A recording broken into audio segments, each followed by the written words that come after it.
It's not made up, officer. I can assure you. It's simply elusive, so much so that most establishment zoologists doubt it exists at all.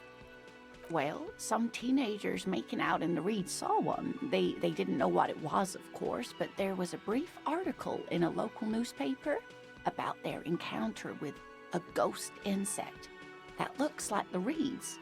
Gary sent us the clipping. Interesting. Maybe the phasmid made the teenagers make out. I doubt it. It's not like teenagers need much encouragement in that regard. Of course, most phasmid sightings turn out to be false alarms, but their description matched the Insular Indian phasmid perfectly, and they didn't even know what they were looking at. Oh, I doubt it. No one gets into cryptozoology for the money, sweetie. Not at all. Why else would it hide itself so carefully? Yes, it can blend in almost perfectly among the reeds. It's how it stayed hidden all these years, centuries even. Oh dear, I'm afraid I'm not explaining this very well. Morel can explain it all much better. I wish you could hear. There's really no point in manipulating anyone. She'd be only too pleased to tell you about her work. Go on and ask. Oh, I'd be delighted. Truth be told, I could really use the company too. One cryptid, not a couple. One. This one, and I don't. Just one. Ooh, tough choice there. Yes, it's the kind green ape. Half war story, half undiscovered species in the genus Homo. Yes, it was reported by soldiers in South Safra during the war. The kind green ape would visit bunkers during the night, healing wounded soldiers with its saliva. Yes, it has amazing healing qualities. Some soldiers reported growing back limbs, regaining their sight. Indeed, there is. It's our closest relative among the cryptids. Same taxonomic family, different genus. Which is to say, the kind green ape is a species with which we share a common ancestor and that evolved parallel to our own, just like your partners. I'm beginning to wonder if I should. Please don't misunderstand me, either of you. I didn't mean to imply that Saolites are inferior to us. In many ways, you are superior. For example, your earwax doesn't have a foul odor like ours does. A tremendous evolutionary advantage, I'm sure. But perhaps we've had enough speculative biology for today? Of course, dear. It's clear you like the hard stuff, bröther. Evening falls. The time has come to take the vow. The vows are blood and flesh. Lower intestine, the term is metabolic and circulatory system. Fascism, bröther. Many things, but it's mostly about trusting your gut. Who does your gut tell you is the source of Revachel's problems? Yes, them. Women. Women. Men of war. You don't like them. They're insane. Their idiocy needs to be scrubbed off this world with rubbing alcohol. Woo men need to go back to the fucking kitchen. That's what fascism boils down to. The rest is also important. But the main thing is that woo men need to know their place. Stomach truth. You're having a stomach truth because you've said the hard things that others won't say. The good things, you've said them many times. Okay, yeah, that sounds much better. Traditionalism. You like the sound of that. You're going to keep your voos, right? Keep your voos, bröther. For the nation, smart. Best not to mention the woo men too often. That's why you're the head and I am the stomach.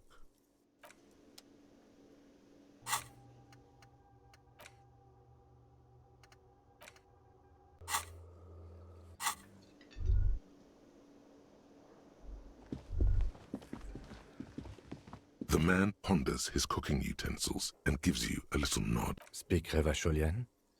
We speak Suren. There is no such thing as the Revacholian language.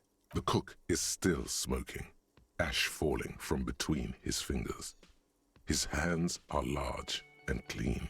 Good thing he didn't understand a word of you. He looks up at you, shrugging his...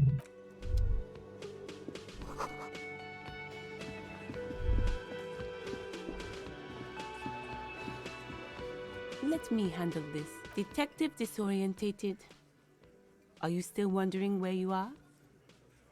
This is Martinez, in case you've forgotten.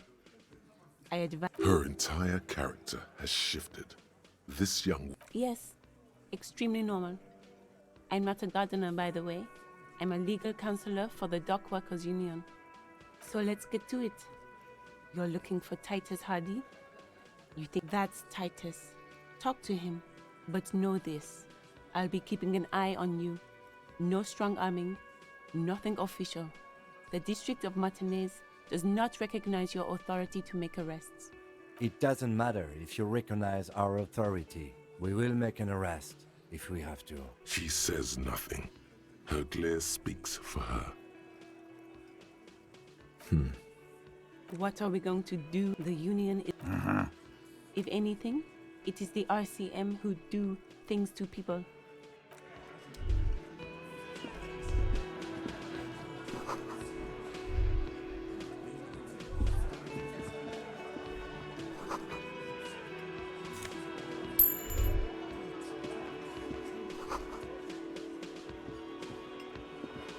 Behind the dock workers, a ceiling height window.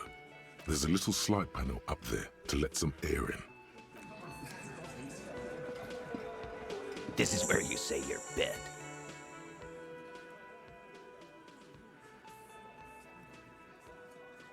Detective, Hey, dipshit. Do not let their squeals disturb your serenity. These are but simple peasants. What, is he fucking kidding? Hey, asshole, up here. we are looking for Titus Hardy.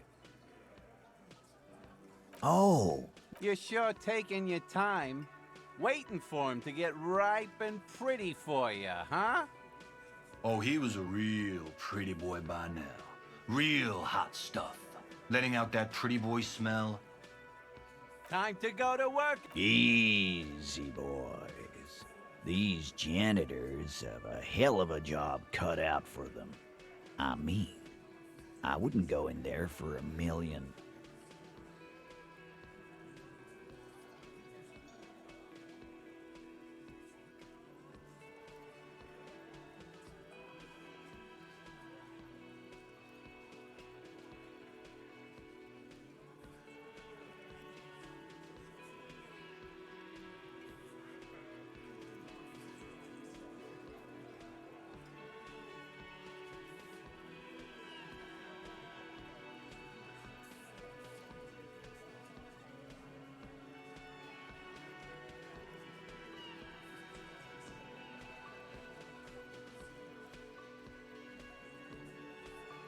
You might want to start asking your questions now. No. I see it. He understood what you were doing. Yeah! You fuck with the Hardy boys, you fuck with Titus Hardy. Relax, Dennis. No one is fucking you yet. Yeah, Dennis, calm down. No one's fucking you, you stupid fuck. Let Dennis enjoy his fucking, man. We don't mind.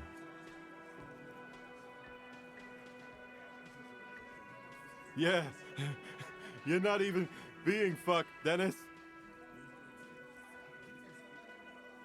Easy, fellas. We got company. The pretty boy. You guys really love talking about that pretty boy.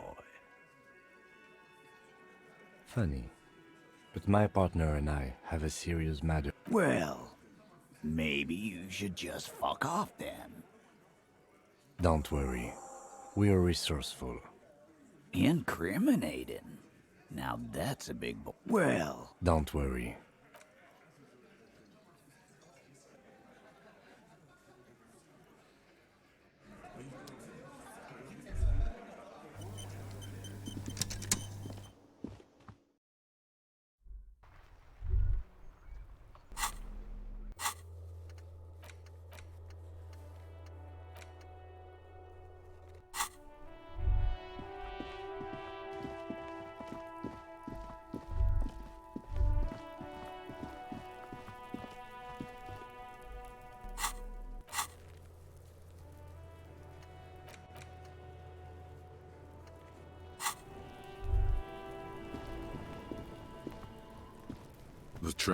The smell of rotten food rises to greet you. You see soggy cartons, dirty rags, and organic waste. The container sounds a muffled gong.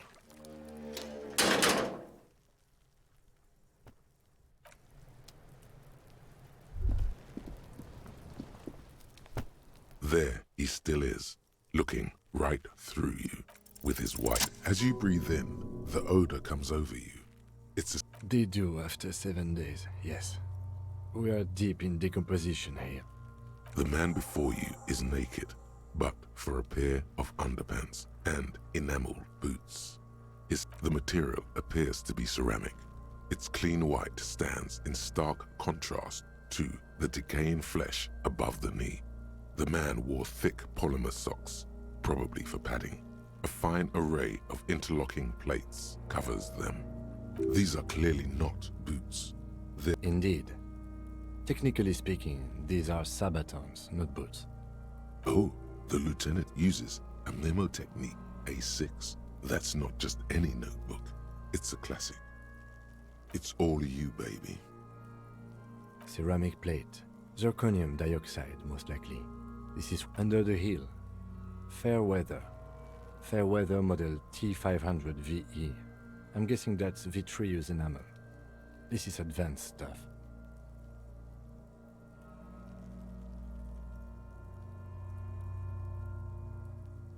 Piece by piece.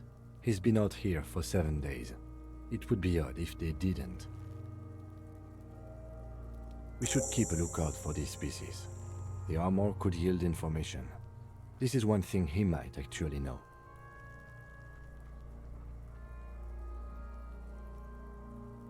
If you wear those pieces, it will help me protect your mortal coil.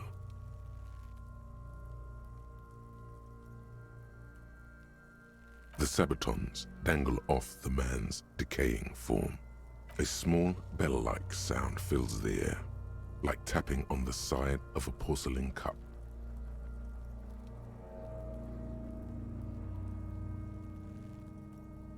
Suddenly, your biceps coil up. Your elbow is sharp and cocked for a punch. Your fist connects to the boot with the same ding. The sound does not appear to get louder. Did you hear that? A click? This is a kinetic redistributor. It spreads the incoming energy horizontally, from plate to plate. When the plates connect, there's a click. That's the sound you heard. See these lines?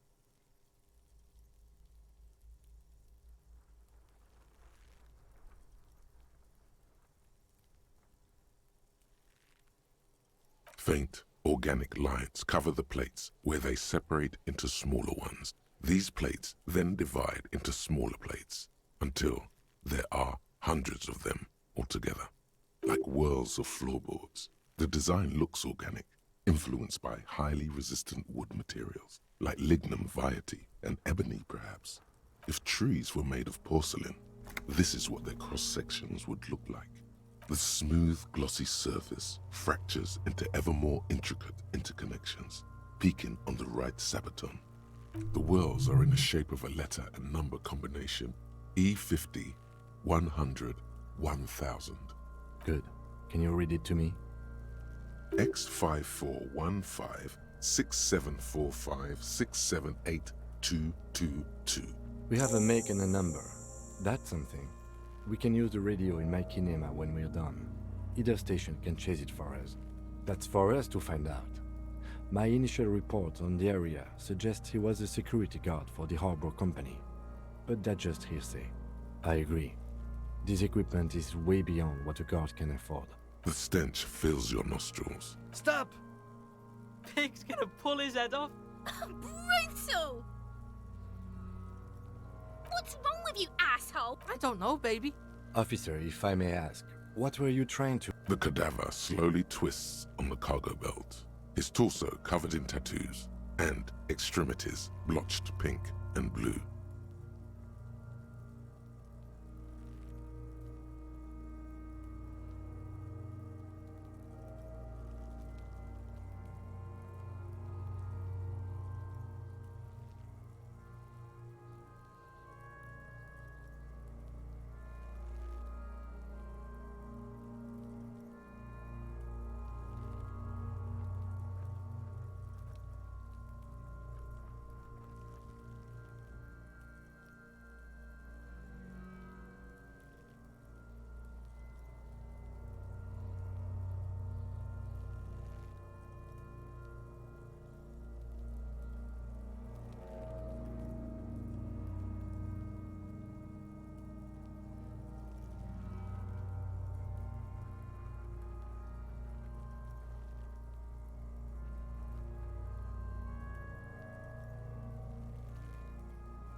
The hangman's knot is pulled tight by the weight of the corpse below.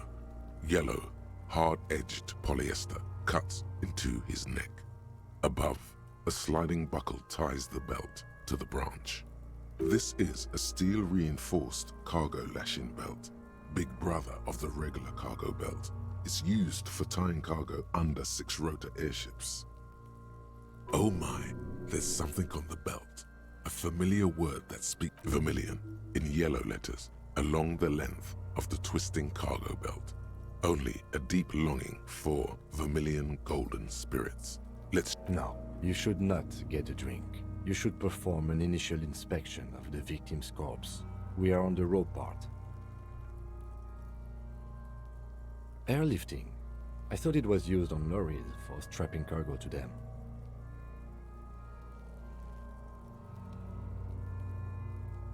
The local harbor uses 6 rotors to shuffle containers around. I get the sense they use whatever was on hand without paying much attention to not incriminating themselves.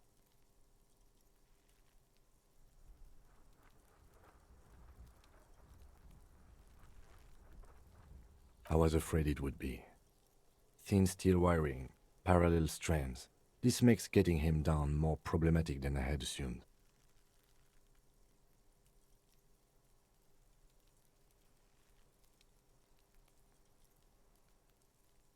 I'm still approaching this as a lynching, yes.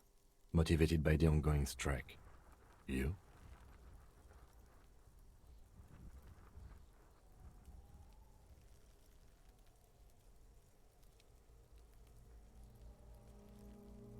Yes, it often is. This bell worries me. A noose is one of those things that's easier to use one way around.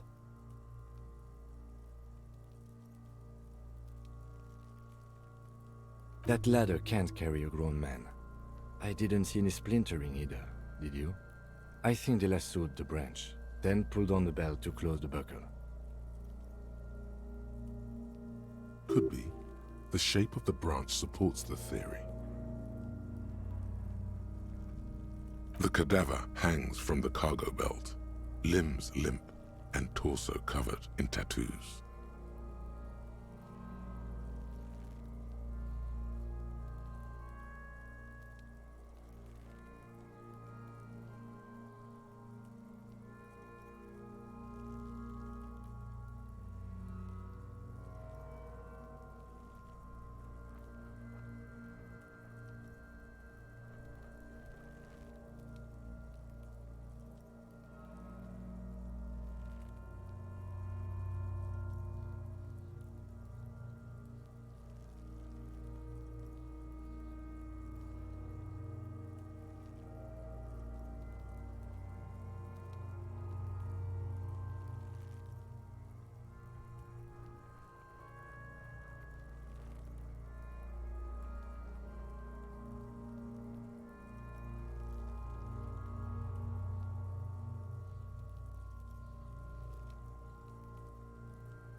An intricate web of blue lines stretches across the torso, from the right shoulder to the solar plexus. Each time they intersect, a small white star is formed in their crossing. Hundreds of fading asterisks riddle his skin. Their concentration is highest around his heart. A map of the stars. I do see some similarity to astronomical charts. Great century Messinian, maybe. But this seems more particular. Customized somehow.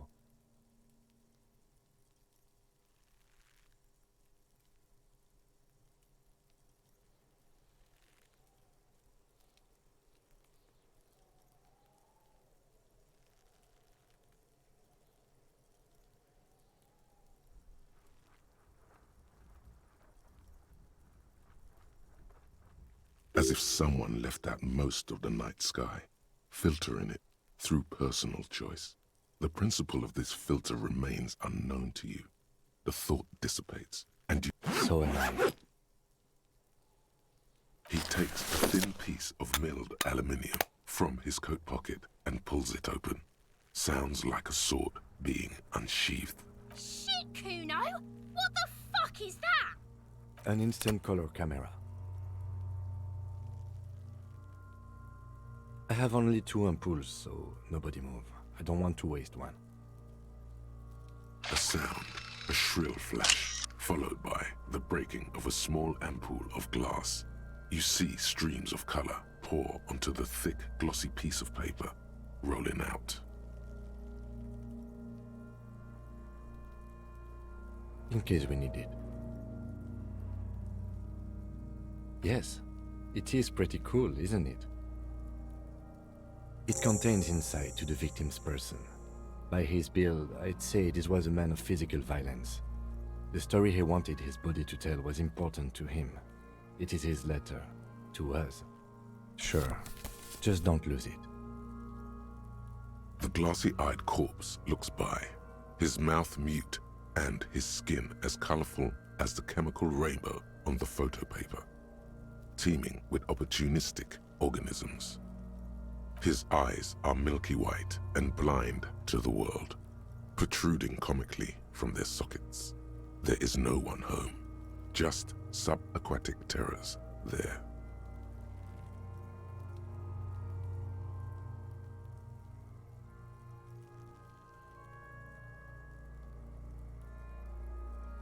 Dark brown hair grows on his head. His face is ready to explode from the organic processes inside. The death's head grin has passed. What remains is an unrecognizable mess. The corpse looks right through you as you distance yourself. As you narrow your eyes, the monster before you blurs into a violent mess of green and pink. This is a trick. You've done it before. Pink is where the blood settled in the first hours post-mortem. You can use it to see if the corpse has been tampered with. Only the lower extremities are pink with a dash of blue. His fatted hands, thighs, and his neck, just above the noose. I see it. His neck too. The lividity goes right up his chin. We have good, well-pronounced discoloration here. The monster comes back into focus, an explosion of color, coursing with dark marbled veins. His stomach appears pregnant with something. Black liquid streams down his thigh and onto his boot. So, what do you think?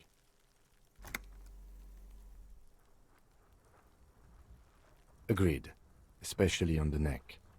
The belt acted like a tourniquet, keeping the blood in his head. The hypostasis supports a hanging. There's always a chance. We should check for ligament marks on his neck to see if they're in tune with the belt. We'll have to get him down first. I do. Most of them are post-mortem. Maybe even all of them. The delinquents have made our jobs harder with their little sport. Stop talking in riddles, coin slot. It means you fucked him up good, Kuno. Fucked him up brutal-like. A pool of blood and feces has eaten into the frozen mud below the man's feet. Purge liquid is dripping into it, drop by drop. The victim appears to have contained no more than half a kilogram of digestion at the time of death. The fuck are you saying? Talking about shit. Maybe. But there is no breath to catch. Only the cadaver filling the air and your nostrils. He slowly rotates before you, decomposing. Are you sure we finished the preliminary examination of the cadaver? The cadaver slowly twists on the cargo belt, his torso covered in... The steel-reinforced belt presents a unique challenge. I brought chain cutters, but I don't see a good angle of approach to the belt.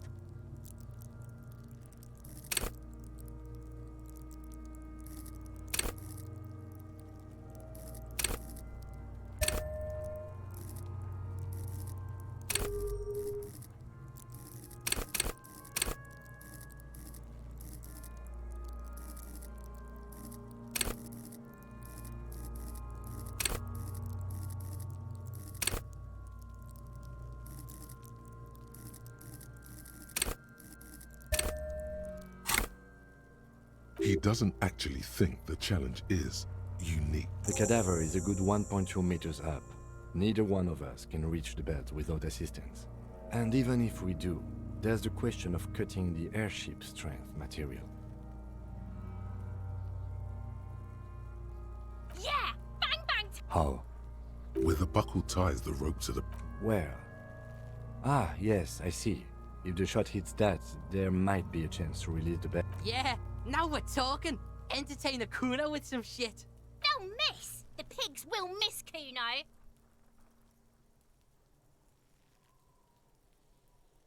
Silence. And produces a lightweight firearm. He drops a paper cartridge in the barrel, separates the scouring stick, and gives the cartridge 5 tucks. That's a Kiel A9090 armistice. He then steps back and assumes the fellow's test position, taking aim. He's gonna fucking... The pig voice is drowned in a shrill blast that echoes off the walls of the... God damn it. Fucking idiot! Mookabat asshole! Kuno could have hit it easy, but then Kuno's not fucking handicapped, is he? I have to say, it's beginning to look unlikely we can get him down without a seat. It's bad as it is. Go ahead. I'm not stopping. This is the sorriest pair of pigs Kuno's ever seen. Yeah, take it, you fucking banana! The cold piece of bakelite and gunmetal is surprisingly light. The fuck are you waiting for, Kuno? Kuno is silent. The buckle comes into focus in your sights. You stand with your feet planted. Why don't you just shoot yourself in your mouth? At least you won't miss. Your field of view narrows. The branch slowly, the slow movement of... Look, he's crying. You gonna cry now, fucking faggoty? A plume of smoke erupts. You missed the belt, but hit the... Oh my god, he's gonna fucking cry. I knew it. What a mulka. I agree. Police work is overrated. It is trying and stressful. It's not the gun's fault you can't shoot. Pigs don't have... Kuno has hands. Kuno can shoot that shit down for you. The lieutenant does not dignify that with an answer. We still need to get him down, somehow. The bad way. The way I didn't want us to. By asking the harbor for help. To ask the suspect for help with the victim's body? To be indebted to Everard Clare? Very much, yes. Clearly we can't. Suck my dick, bitches. From the gates. By negotiating or fighting. Or we can try the secret route we found, where your cloak is. It looked doable. To the gates. To the gates. But we negotiate. He's a dangerous and corrupt man, and we cannot predict what he will want from us in return. Yeah? Don't go being someone else's bitches. You're Kuno's. The man before you is naked, but for a pair of underpants. I'm gone. I'm a joke. Look at me. A killer. A motherfucker. And a killer. Takes one to know one. Go ahead, Coppo. What do you mean? It's the power of your... imagination. Go ahead. Ask me more questions. Into the wild pale yonder. In the past, way out in the west, the blue heart. Oh, that's good shit. You'll love it. Fuck it hard. He means force. It'll work. Come back later, Corpo.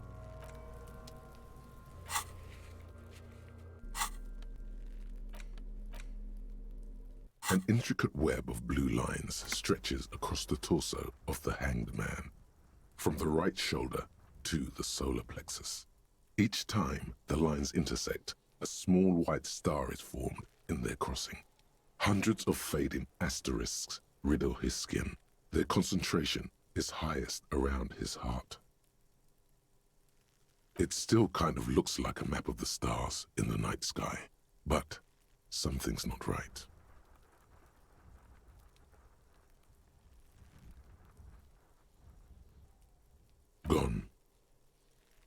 For you to discover. You've gotten as far as you will without assistance. Someone who knows about history could tell you.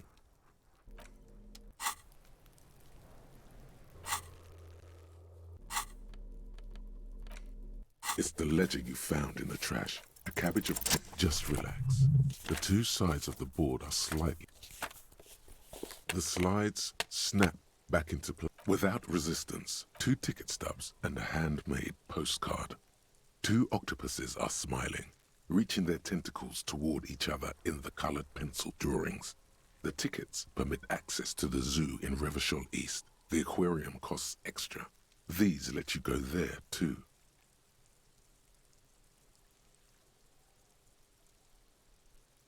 Thin wax paper has been glued to a piece of cardboard. Sounds like leaves rustling when you pick it up. You see violet flowers, floral patterns, patches of glue. It smells of chewing gum, apricot flavored. Familiar handwriting lines the inside of the card, looped, round letters in a woman's hand.